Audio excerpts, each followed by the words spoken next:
ಪ್ರಧಾನಮಂತ್ರಿಯಾಗಲು ಸಿದ್ಧತೆ ಆರಂಭಿಸಿದ್ರ ವಿಜಯ್. ದೇಶದಾದ್ಯಂತ ಪಕ್ಷ ವಿಸ್ತರಣೆಗೆ ಮುಂದಾದ ದಳಪತಿ.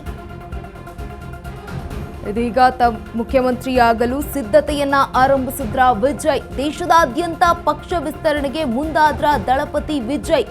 ತಮಿಳುನಾಡು ಗೆದ್ದು ಬೀಗ್ತಾ ಇರುವಂತಹ ವಿಜಯ್ ಅವರು ಇದೀಗ ಪುದುಚೇರಿಯಲ್ಲೂ ಕೂಡ 2 ಸ್ಥಾನ ಗೆದ್ದ ಟಿವಿಕೆ ಪಕ್ಷ. ಇದೀಗ ಕೇರಳಂನಲ್ಲೂ ಕೂಡ ವಿಸ್ತರಣೆಗೆ ಚಿಂತನೆ ಮಾಡ್ತಾ ಇದ್ದಾರೆ. ಕೇರಳದ ತ್ರಿಶೂರ್ನಲ್ಲಿ ವಿಜಯ್ ಫ್ಯಾನ್ಸ್ ಸಮಾವೇಶ ನಡೆಯಲಿದೆ. ಪಕ್ಷದ ಸದಸ್ಯತ್ವ ನೋಂದಣಿ ಆರಂಭಿಸಿದ್ದಾರೆ ವಿಜಯ್ ಫ್ಯಾನ್ಸ್. ತಮಿಳುನಾಡಿನಂತೆ ಕೇರಳದಲ್ಲೂ ಕೂಡ ಪಕ್ಷ ಕಟ್ಟಲು ಚಾಲನೆ. ಎಲ್ಲಾ ಜಿಲ್ಲೆಗಳಲ್ಲಿ ಸಂಘಟನೆ ಆರಂಭಿಸಿರೋ ಟಿವಿಕೆ ಪಕ್ಷ ಪಾಲಕ್ಕಾಡ್ ಹಾಗೆ ವಯನಾಡ್ನಲ್ಲಿ ಸಕ್ರಿಯವಾಗಿದೆ. ಆರಂಭದಲ್ಲಿ ಜನರಿಗೆ ನೆರವಾಗಲು ಮತ್ತೆ ಸಮಸ್ಯೆಗಳ ನಿವಾರಣೆಗೆ ಆದ್ಯತೆಯನ್ನ ನೀಡಿದೆ ಟಿವಿಕೆ ಪಕ್ಷ. ಇದೀಗ ಪ್ರಧಾನಮಂತ್ರಿಯಾಗಲು ವಿಜಯ್ ಸಿದ್ಧತೆಯನ್ನ ಆರಂಭ ಮಾಡಿಕೊಂಡ್ರ. ದೇಶದಾದ್ಯಂತ ಪಕ್ಷ ವಿಸ್ತರಣೆಗೆ ಮುಂದಾಗಿದ್ದಾರೆ ವಿಜಯ್ ದಳಪತಿ. ತಮಿಳುನಾಡಿನಲ್ಲಿ ಗೆದ್ದು ಬೀಗ್ತಾ ಇದ್ದಾರೆ. ಪುದುಚೇರಿಯಲ್ಲೂ ಕೂಡ 2 ಸ್ಥಾನವನ್ನ ಗೆದ್ದಿದ್ರು ಟಿವಿಕೆ ಪಕ್ಷ. ಇದೀಗ ಕೇರಳದಲ್ಲೂ ಕೂಡ ಟಿವಿಕೆ ಪಕ್ಷವನ್ನ ವಿಸ್ತರಿಸಲು ಚಿಂತನೆಯನ್ನ ಮಾಡಿಕೊಂಡಿದ್ದಾರೆ.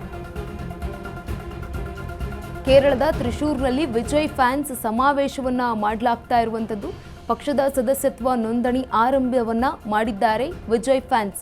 ತಮಿಳುನಾಡಿನಂತೆ ಕೇರಳದಲ್ಲೂ ಕೂಡ ಈಗ ಪಕ್ಷ ಕಟ್ಟಲು ಚಾಲನೆಯನ್ನ ನೀಡಿದ್ದಾರೆ. ಎಲ್ಲಾ ಜಿಲ್ಲೆಗಳಲ್ಲೂ ಕೂಡ ಸಂಘಟನೆಯನ್ನ ಆರಂಭಿಸಿ ಯಾವ್ಯಾವ ಅಲ್ಲಿರುವಂತಹ ಸಮಸ್ಯೆಗಳಿದೆ ಅಲ್ಲೆಲ್ಲವನ್ನು ಸಮಸ್ಯೆಯನ್ನ ಬಗೆಹರಿಸೋದಕ್ಕೆ ಮೊದಲು ಆದ್ಯತೆಯನ್ನ നീടിರುವಂತದ್ದು ಟಿವಿಕೆ പക്ഷ. മീറ്റിംഗ് പോലെ തുടങ്ങുകയാണ്. ഇതിൽ രജിസ്ട്രേഷൻ പരിപാടിയൊന്നും ആയിട്ടില്ല. ആദ്യം ഞങ്ങൾ ഫാൻസിൽ നിന്നാണ് തുടങ്ങി വന്നത്. ഇപ്പോൾ സാറ് ടിവികെയിൽ നിന്ന് 2 വർഷമായിട്ട് മത്സരിച്ച് CM ആയി. ഇപ്പോൾ സാറിൻ്റെ വഴികൂടെ ഞങ്ങളും പുതിയൊരു പാതയിട്ട് പോകാനുള്ളൊരു യാത്രയിലാണ്.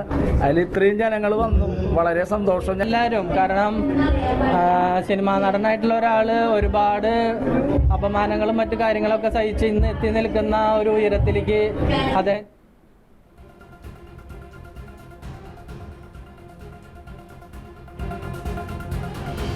ವಿಜಯ್ ಅಭಿಮಾನಿಗಳು ಕೂಡ ಮಾತನಾಡ್ತಾ ಇದ್ರು. ಕರ್ನಾಟಕಕ್ಕೂ ಕಾಲಿಡ್ತಾರ ಸಿಎಂ ದಳಪತಿ ವಿಜಯ್. ಕರ್ನಾಟಕದಲ್ಲೂ ಟಿವಿಕೆ ಪಕ್ಷ ಬೆಳೆಸಲು ವಿಜಯ್ ಪ್ಲಾನ್ ಮಾಡ್ಕೊಂಡಿದ್ದಾರ.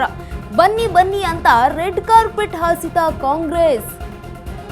ಇತ್ತೀಚೆಗೆ ವಿಜಯ್ ಜೊತೆ ಮಾತನಾಡಿದ್ರು ಸಿಎಂ ಸಿದ್ದರಾಮಯ್ಯನವರು. ಸಿಎಂ ಸಿದ್ದರಾಮಯ್ಯ ಆಹ್ವಾನದ ಮೇರೆಗೆ ವಿಜಯ್ ಎಂಟ್ರಿ ಕೊಡಲಿದ್ದಾರ. ಗಡಿಮೀರಿ ಪಕ್ಷ ಬೆಳೆಸುವ ಆಲೋಚನೆಯಲ್ಲಿರುವಂತಹ ದಳಪತಿಯವರು. ಜನನಾಯಕನ್ ಎಂಟ್ರಿಯಿಂದ ರಾಜ್ಯ ರಾಜಕೀಯಕ್ಕೆ ಟ್ವಿಸ್ಟ್ ಸಿಗುತ್ತಾ? GBA ಮೂಲಕ ಬೆಂಗಳೂರಿಗೆ ಕಾಲಿಡುತ್ತಾ ಟಿವಿಕೆ ಪಾರ್ಟಿ ಅನ್ನುವಂತಹ ಪ್ರಶ್ನೆ. ತಮಿಳು ಮತ ಹೆಚ್ಚಿರುವ ಕ್ಷೇತ್ರಗಳಲ್ಲೇ ಟಿವಿಕೆ ಸ್ಪರ್ಧೆ ಸಾಧ್ಯತೆ ಅಂತ ಹೇಳಲಾಗ್ತಾ ಇದೆ. ತಮಿಳು ಮತ ಹೆಚ್ಚಿರೋ ಕಡೆ ಸಿಎಂ ದಳಪತಿ ವಿಜಯ ಸಂಚಾರ.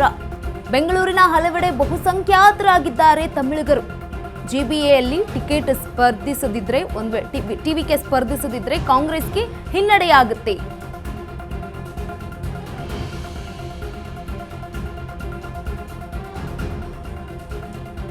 ಕರ್ನಾಟಕಕ್ಕೂ ಕಾಲಿಡ್ತಾರ ಸಿಎಂ ದಳಪತಿ ವಿಜಯ್ ಅವರು. ಈಗಾಗಲೇ ಕರ್ನಾಟಕದಲ್ಲೂ ಕೂಡ ಟಿವಿಕೆ ಪಕ್ಷ ಬೆಳೆಸಲು ವಿಜಯ್ ಪ್ಲಾನ್ ಏನಾದರೂ ಮಾಡ್ಕೊಂಡಿದ್ದಾರಾ? ಅವರಿಗಾಗಲೇ ಈಗ ಬನ್ನಿ ಅಂತ ರೆಡ್ ಕಾರ್ಪೆಟ್ ಹಾಸ್ತಾ ಇರುವಂಥದ್ದು ಕಾಂಗ್ರೆಸ್. ಇತ್ತೀಚೆಗೆ ವಿಜಯ್ ಜೊತೆ ಸಿಎಂ ಸಿದ್ದರಾಮಯ್ಯ ಅವರು ಕೂಡ ಮಾತನಾಡಿದ್ರು. ಕರ್ನಾಟಕಕ್ಕೆ ಬನ್ನಿ ಅಂತ ಕೂಡ ಆಹ್ವಾನವನ್ನ ಕೊಟ್ಟಿದ್ರು. ಈಗ ಆಹ್ವಾನದ ಮೇರೆಗೆ ವಿಜಯ್ ಅವರು ಎಂಟ್ರಿ ಕೊಡ್ತಾರ. ಗಡಿಮೀರಿ ಪಕ್ಷ ಬೆಳೆಸುವ ಆಲೋಚನೆಯಲ್ಲಿದ್ದಾರೆ ವಿಜಯ್ ಅವರು. ಜನನಾಯಕನ್ ಎಂಟ್ರಿಯಿಂದ ರಾಜ್ಯದ ರಾಜಕಾರಣಕ್ಕೆ ಟ್ವಿಸ್ಟ್ ಸಿಗುತ್ತೆ. GBA ಮೂಲಕ ಬೆಂಗಳೂರಿಗೆ ಕಾಲಿಡುತ್ತಾ ಟಿವಿಕೆ ಪಾರ್ಟಿ ಅನ್ನುವಂತಹ ಪ್ರಶ್ನೆ ಇದೀಗ. ತಮಿಳು ಮತ ಹೆಚ್ಚಿರುವ ಕ್ಷೇತ್ರಗಳಲ್ಲೇ ಟಿವಿಕೆ ಸ್ಪರ್ಧೆ ಸಾಧ್ಯತೆ ಅಂತ ಹೇಳಲಾಗ್ತಾ ಇದೆ.